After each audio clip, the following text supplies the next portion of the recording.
Hello, this is Chris Goldthorpe with ChrisChess.com, and this is the long-awaited video on the Cambridge Springs defense. This is mostly for players under 1600 who are starting to encounter opponents who are playing d4 and not playing it too badly, and they need a defense against d4. I think this is a just slightly offbeat defense that carries some traps in it that can be used at lower levels and is sound enough to be used at higher levels, as we see here in this game that I'm going to conclude with. Between Garry Kasparov and Anatoly Karpov, Anatoly Karpov playing white loses to the black pieces here. So let's dive in, and hopefully you've already watched my videos on pawn structure and the Queen's Gambit in general. It wouldn't hurt to look at some other videos, especially if they're aimed at defending from the black side, if they're aimed at defending against d4. So, for the rest of this video, I'm going to turn the board around. No, I'm not going to make that move. So we're looking at this from the black side, as you would encounter it in your game if you're playing the black pieces. So, a couple of things about this is it's usually only worthwhile for black to do this if this dark squared bishop is not back here, and even more if it's on this horizontal row here. Naturally, black is going to put his pawns in this triangle formation, all of them on white squares, so that his bishop and his queen are free to pin the knight on c3. Once this pawn on c3 is past the c3 square, this is the weakness there that black seeks to put pressure on. So, this is the position where we get to the Cambridge Springs defense. Notice his pawn is still on e3. The dark squared bishop outside the pawn chain, and white has played c4. Of course, if this knight were undeveloped and a pawn were there, the queen wouldn't be doing much of anything out here. So, let's look at how we get there, and then let's look at some common traps. That's the first thing I'm going to show you, some of the common traps that can happen. Now, in this game between Karpov and Kasparov, they got there with an unusual order of moves. When you play knight f3 in games between kids, sometimes the other person will play knight c6, thinking that you're going to transpose into a king-pawn opening. That's just not a good idea for black. I'm going to refer you to my videos on the queen's pawn openings in general to see why, but you're not going to see a strong player do that, certainly not Garry Kasparov. Okay, he could have played d4 here also, but note with this knight out first, one of the traps that I'm going to show you would not work normally, so it's good to know about that. Because when you're starting with a new opening, your first victims are going to be people who fall into the very few simple traps that you know, because you're only ensnaring those people who are unsophisticated enough to fall into them. Naturally, later on, you'll have to learn other things, but that's why you're going to learn the simple traps first. Okay, black blockades the d4 pawn because this pawn can be recaptured with another. This d pawn's not going anywhere, so this black squared bishop is going to have to get past e3 or sit behind e3 because white is not prepared to play e4 and e5. So, this is a normal sit. Now, with the knight at c3, one of these traps could still come up after black plays his c6 line. And in the game this was played, and so he guards the knight with a knight. One of the most common mistakes in queen's pawn closed openings that I see beginners make constantly, even after they've been told about it, is to block the c-pawn with their knight. Here, of course, neither player is doing that because they're very strong players. Now that the bishop is out, white lets his other bishop out, so now it can capture back at c4 in just one move. Black often puts a couple of pawns here on the third rank so that he can meet bishop takes c4 with b5, and then he likes to double guard the b5 pawn so that he can move one of the guards, the c pawn, up to c5. When you're the black pieces, you have to realize you are constantly striving to get pawns to the fourth rank here and to chop up white's center. Very important to try to do. So here we have the queen's, well, the Cambridge Springs defense. So you can aim for an opening like this. The playing Queen's Gambit declined, and play it the way Capablanca used to, the so-called unpin, or the E5 variation. That could typically go a different way than what's shown here. You can go like this. Let's say they both castle, and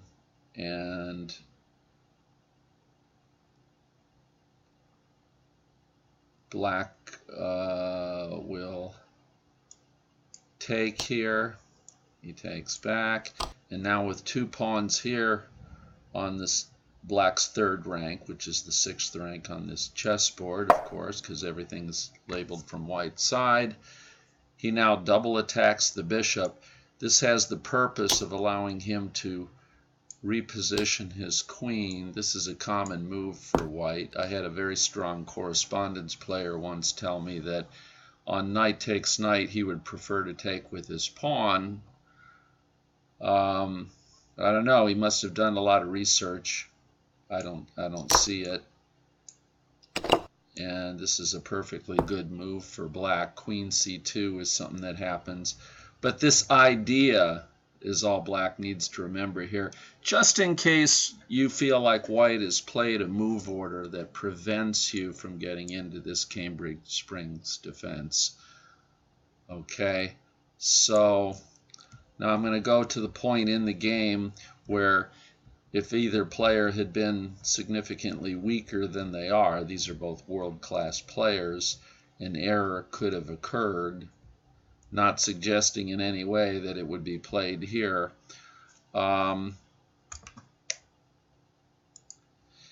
If white were to play this move, look at how drastically the evaluation changes in favor of black. Now pause the video if you need to, but decide what you think should be done here.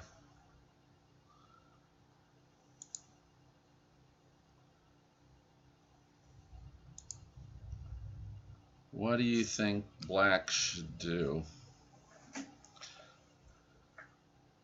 Well, there's a couple of ways you can do it. You can play knight e4 immediately, or you could take this pawn first.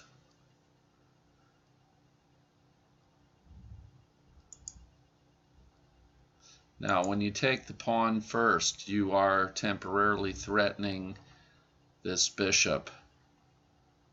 So black can take the knight here and let you take back. Of course, if he takes with the pawn, that's going to be very bad for him. This is going to become a sideline. We can see that this is a pain because the queen and the knight are both attacking this bishop. That was white's motive to trade before, and both of them are hitting c3. So he could save his bishop if he wants to, but now we'll take this. Decide now, how would you answer queen to d2?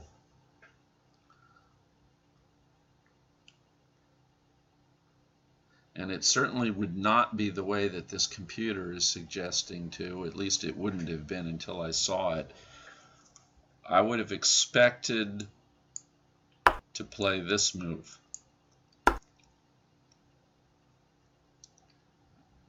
And if I could not get myself to fully understand the move that the computer recommends instead,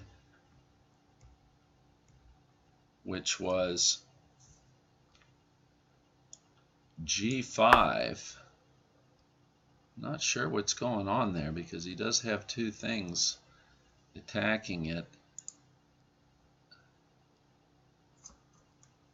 Now the computer would recommend to take this pawn.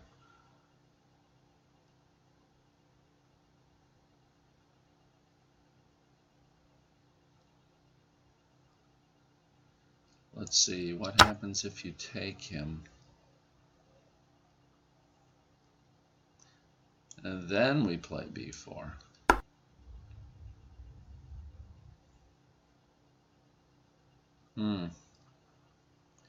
Oh, that's so the knight can't come back to d2 to guard the bishop. So, yeah, if I just go bishop b4 right away,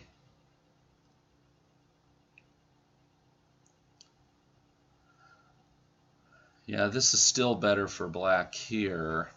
Okay, let's go back. Go back before knight d2, and b takes c3 is supposed to be a little better. Now if the queen takes, yeah, see, the knight can go in the way and guard the bishop, and the queen still guards the rook. This is why black has only a small advantage here. But hey, black's at advantage. So white cannot play bishop to d3 there. It's not a good move. Not what he ought to do. And that sort of thing can come up also when playing it with the what I would call the standard move order. Knight c3, knight f6, and white plays this the way Pillsbury used to, and then we have this knight bd7, which is a position I'm going to come back to. You probably know why. Takes, takes. Now if white did not take this pawn here with his knight, he's doing fine. So here white can play like e3, something like that, and he's fine. Black will play c6, and this will play like an exchange variation. Queen's Gambit declined. Taking the pawn is a mistake. We'll get back to that. Let me just ask, in this position, what should black do? Notice he just lost his queen. Taking the bishop is not going to be enough compensation. Look for checks and captures, and of course you'll find this move. And black will get white's queen.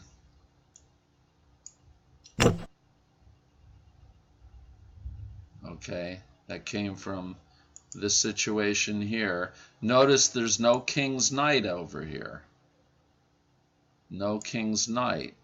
So in this position, white can certainly get away with trading these pawns, but he cannot take the pawn here, or he's lost a knight for a pawn, because if white takes a queen, so will black.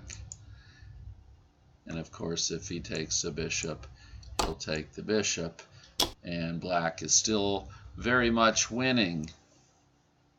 Now with this knight f3 first move order, and that's the thing about these closed openings, is there are a lot of ways to get to a lot of standard positions, And some of these move order tricks are involved with avoiding certain variations. D4. And black gets a classical defense anyway, where he has pawns that are actually occupying the center. Knight C3 is very normal. And now, let's say he played bishop to G5, and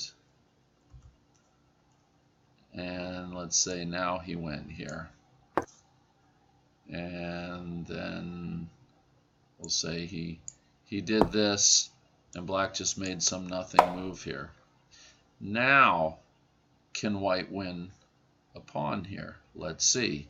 If he takes, and he takes back, can he get away with taking?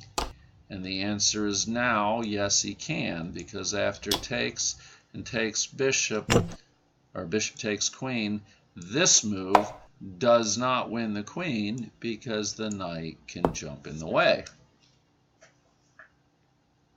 So the added moves of knight f3 and h6 there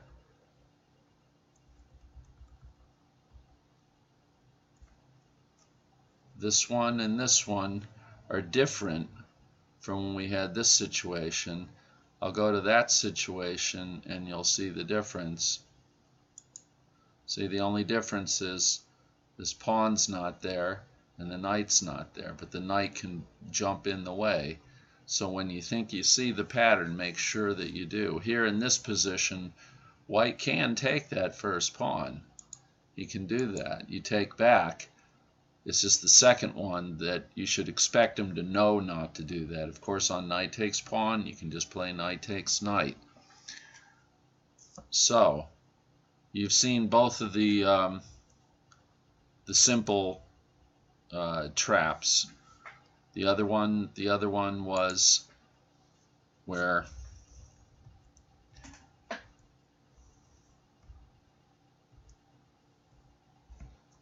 the other one here is for bishop d3 to be played by white. That's a mistake. And a good player is not going to do that. So what is a good player going to do? Well, Anatoly Karpov played what seemed to me to be a good move, and may in fact still be. Yeah, all of the move lists and so forth and all of the engines like a different move better.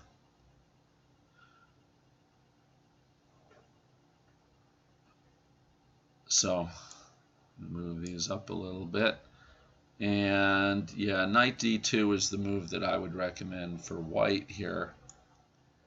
There's not going to be that pin along this diagonal anymore, the e1 a5 diagonal, and this knight could ultimately come to c4 or b3 and attack the black queen.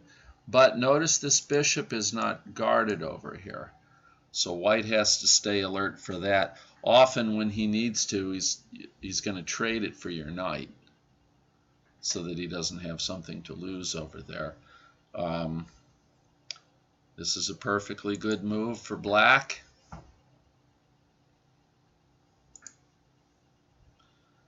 And I would say that this is like the main line these days. That's why it's worth watching this section of the video several times.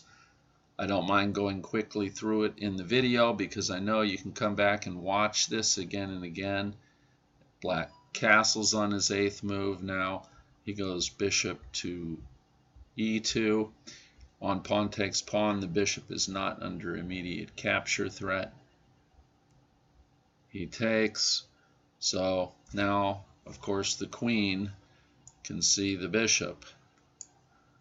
So he gets rid of that problem with tempo, trades a bishop for a knight, but gets his pawn back, and now he's threatening the queen. c3 is sufficiently guarded. He can go all the way back to here. Notice he's using this pawn structure here in a way similar to players of the Scandinavian defense or the Caro-Kann might. Only here the bishop is behind these, which makes it not as good. Usually in both of those openings you end up getting your bishop out there. So queen c7. It's not like black is gonna. Black may save his bishop pair. He might come back to e7 as he does in some lines. On rook c1, I think this is a good move while the knight was still pinned. So now we'll take the knight with the knight. We have an open position. Black's bishops might help him to attack on white's king side. And this is not a bad position for black. So again, I would consider this to be the main line for white. The knight d2 line, and then from there bishop b4 is what you should play if he goes knight to d2. Queen c2 usually follows to guard c3 some more, and he castles, plays bishop e2, not bishop e3. I mean bishop to d3. I hope you see what's wrong with bishop to d3. Because if he goes bishop to d3 and you play pawn takes pawn, bishop takes knight doesn't work, because then you go pawn takes bishop attacking the white queen, and then you go knight takes bishop. So if you're not seeing stuff like that, I mean, the opening is not going to be the important thing anyway. So he takes, and takes back, hitting the queen. Now let's go back before knight d2 and show you a few other variations that could come up. Sometimes white just does this right away because he doesn't want the attack on his bishop when this pawn captures. So here black takes right back. Now he can go here, and black will usually put more pressure on this knight now that the knight is still pinned. Queen b3 and queen c2 are both variations. I'll look at queen c2 first because that's the more minor variation. And I would recommend for you to take here. He's going to pretty much have to take back. And then we go to c5. Again, black wants to keep in mind he wants to fight with white center. Now that does trap the black bishop. So if white plays a3, you're going to have to make a decision there. But you can do this. If he takes the bishop, you've got queen takes rook. And that comes up in this opening a lot whenever that queen leaves the back row. This rook is unguarded, so the a-pawn is pinned. So this bishop here is golden. So we'll take a look at the rest of that.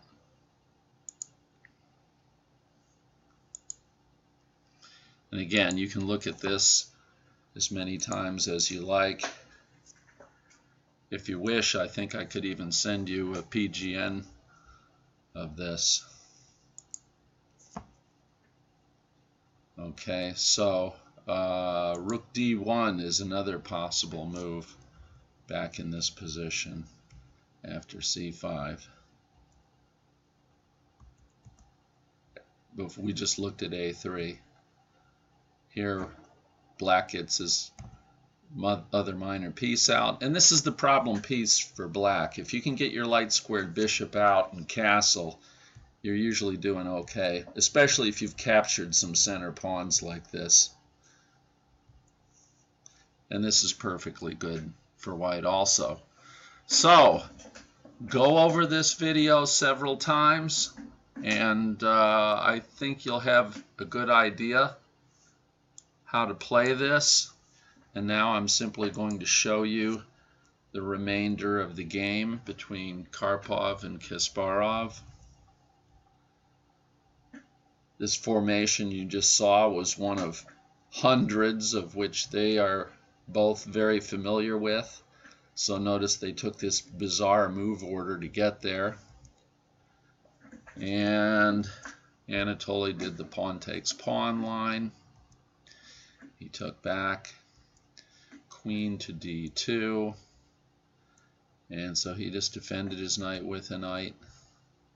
He takes, he trades queens. White took, opening the e file and releasing the light squared bishop. Okay, bishop, he goes a5. You might wonder, well, what is that about?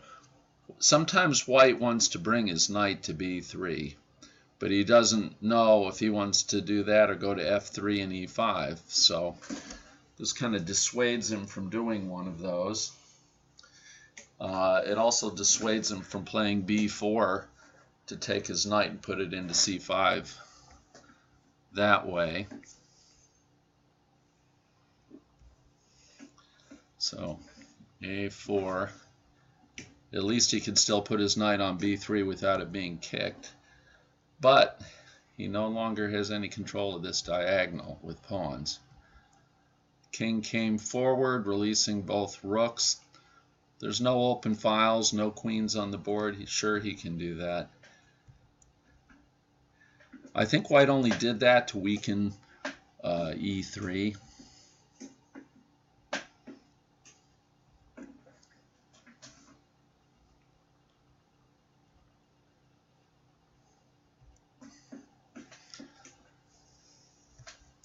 And again, this is Karpov, Kasparov, Moscow, 1985, early in their careers. Early in Gary's career, anyway.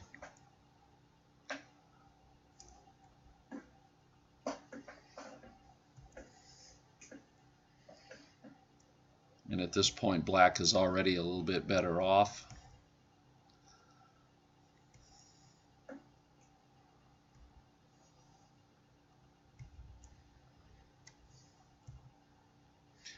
There's a check.